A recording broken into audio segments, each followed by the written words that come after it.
This man will make your bladder splatter. This man will freeze your knees. If you will, let's all welcome the world's godfather of soul, soul brother number one, James Brown. James Brown. He didn't make it easy, and he don't want anybody else to make it easy, you know. And to make it off of him would be easy. Even if he saw your talent, he didn't want you to make it. That's why he made it hard on me as he could, you know.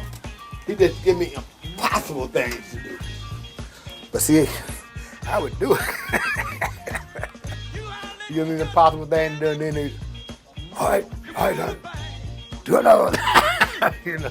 James Brown was always doing different type of music, you know. Brand New Bag was a little different, and Cold Sweat was very different, you know. There Was a Time was a one long vamp, you know. So that was Pee Wee Ellis. Pee Wee Ellis and Nat Jones were the two band leaders before me, and they had their way of arranging, you know. But when he got to me, that's when he joined Polydor Records. And Polydor Records wanted albums instead of singles. So James Brown used to do singles, so now he had to come up with an album and another album and more albums, you know, so that was me. So he told me, Fred, gotta do an album. So he had to do a hit, some hits maybe, but all the rest of the music on the album was experimental, you know. Just do anything he felt like he wanted to do, and some things, whatever I felt like I wanted to do, you know. Because he would tell me, pick 2 more songs in it, so pick 2 more songs in it. That man gave me free reign to write a song, you know.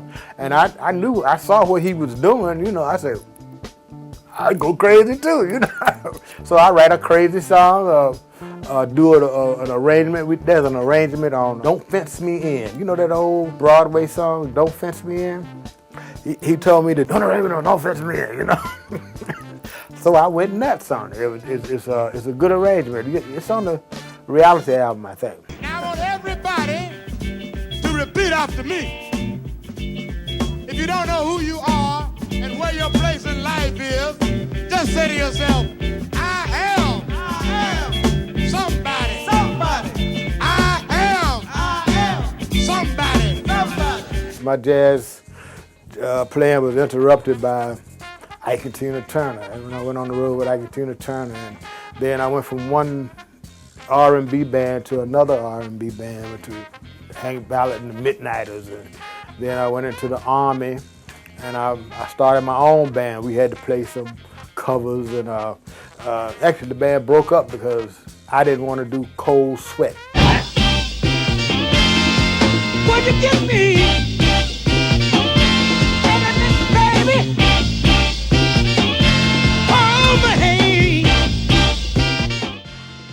And the irony of all irony is he spent 5 or 6 years playing Cold Sweat. And got to love it. You know, it's one of the pivotal songs of funk. I think it was the funkiest tune ever written, and Pee Wee Ellis wrote it, you know. And I used to study under Pee Wee. I used to watch him doing things, the way he voiced his horns, and because he would stand on the stage and be writing out parts and give it to the cats, you know, while James Brown would work with the drummers and the bass players, you know. And I admired him for that, you know, and I still do admire him. He's a great musician, you know. And I'm not half the musician that he is. Pee Wee's a great musician, but, you know, I take what he taught me to another level. You know, I do stuff that doesn't make sense.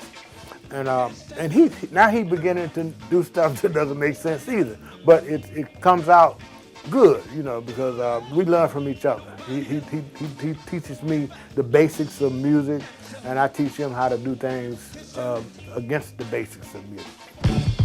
If we don't get along, we gotta get it on. The dream is now becoming a reality. Ali is going to meet George Foreman to regain his crown as the heavyweight champion of the world. It's a tremendous thrill to see all of this stuff. It's clear, and it brings back some memories, you know. Some things I don't remember, And I said, oh yeah, I did that. Oh yeah, you know.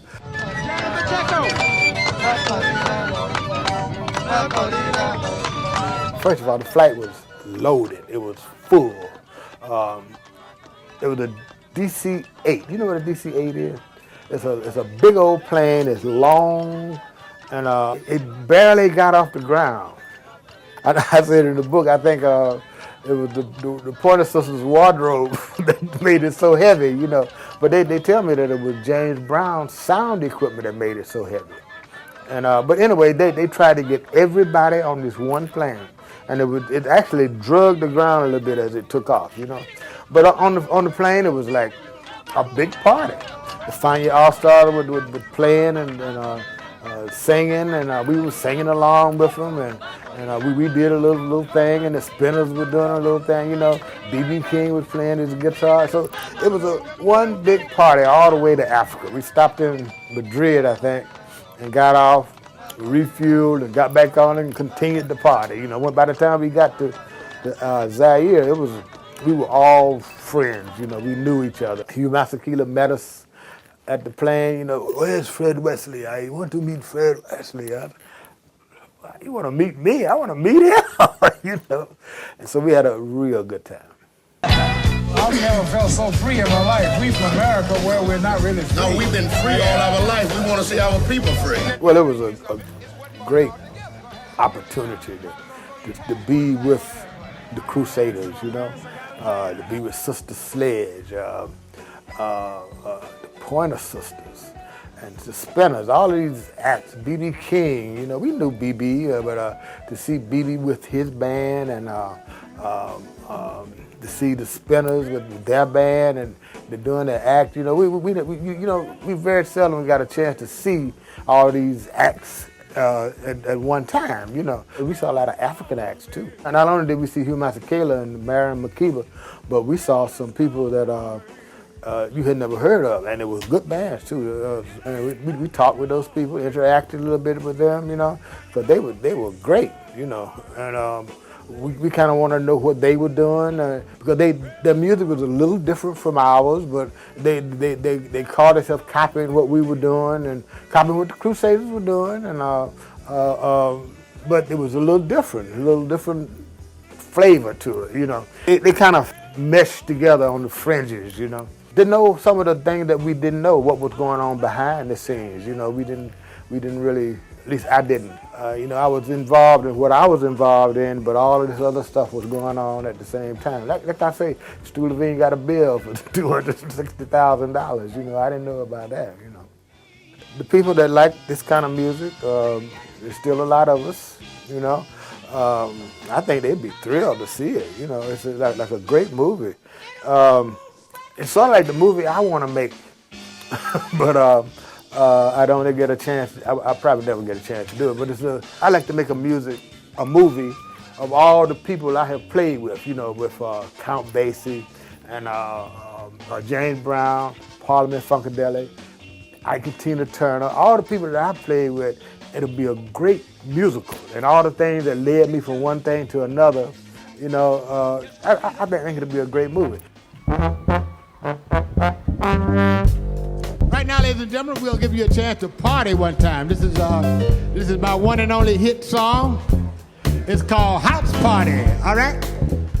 Still trying to get booked. You know, I'm going to Europe next month, and then I go to Australia. I just do whatever comes up. You know, I go to Berkeley School of Music sometimes, and Columbia School of Music. I do some clinics and workshops at different colleges. Just continue to write music and try to create some music. You know, I used to try to do hip hop, but that's just not me, you know. And but I just try to leave myself open to hear what the universe gives me and write it, you know. So I just try to write some music, and you know, maybe someday I get to record it. Sometime I get to record it. I wrote a tune called "Funk for Your Ass," and I got to record it. Have you heard that album?